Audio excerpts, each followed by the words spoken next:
Well, isn't that nice? 7240. I'm going to do a net, and all I got is that tone. Kind of hard to ignore. Was louder earlier, but it's still disturbing. What are you going to do?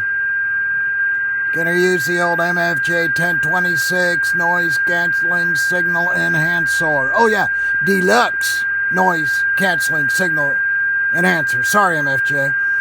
Anyway, gotta get rid of that. What are you gonna do? Well, you make sure your old radio is running automatic gain so that you can check out the S meter, which is reading about a little over 9 plus.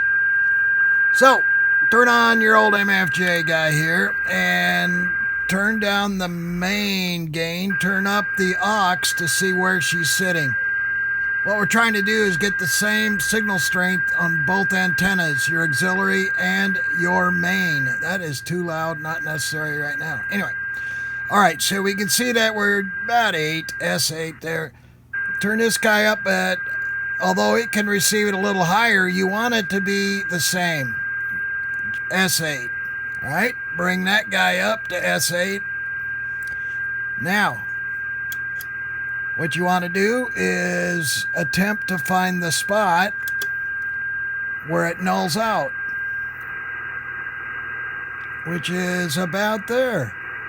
Notice the signal comes, the background static does come up a little bit, and you can just about get that tone completely out.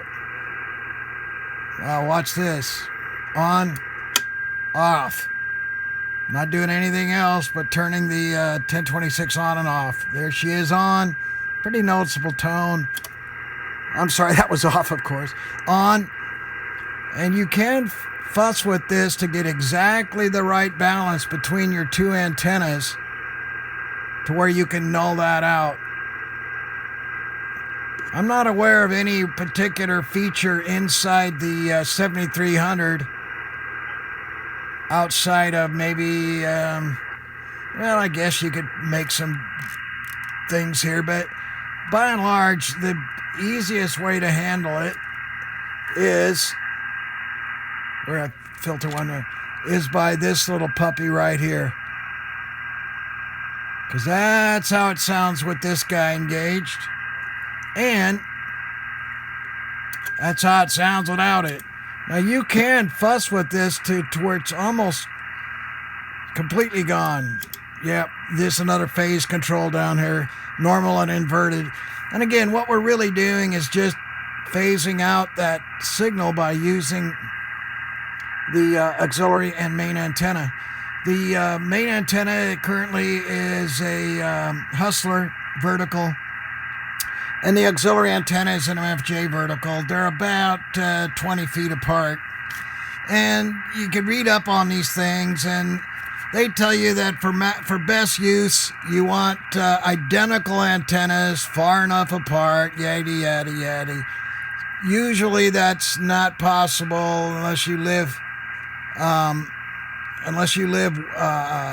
course, you know, at some place with enough real estate to do just that. It's kind of noticeable. Now, the 1026 does come with its own little antenna. That doesn't work very well because what you're trying to do is get the signal the same strength. And I'm going to turn this down a bit. You want your reception S units to be about the same, and if that interference is coming from outside your house and one antenna is inside your house, yeah, you can see that's not going to be much of a match. One other thing, because you're feeding two receive antennas into your radio here,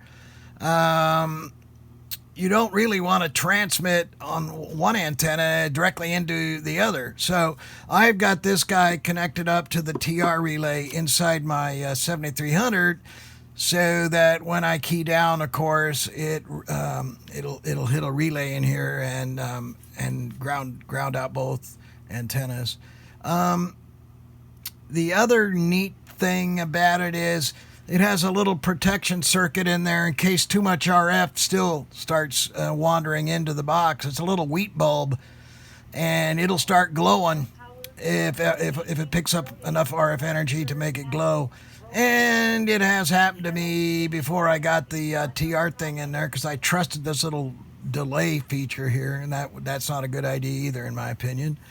Man, I could see a really bright light in in there, and eventually the bright light, well, it went out, and the little wheat bulb thing had blown, and basically it was good. This is all protected.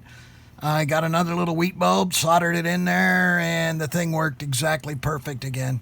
So there's a little demo for you. Again, you can adjust this pretty close to removing it totally. You can't actually maybe get it 100%, but you can fuss with it and really make a difference.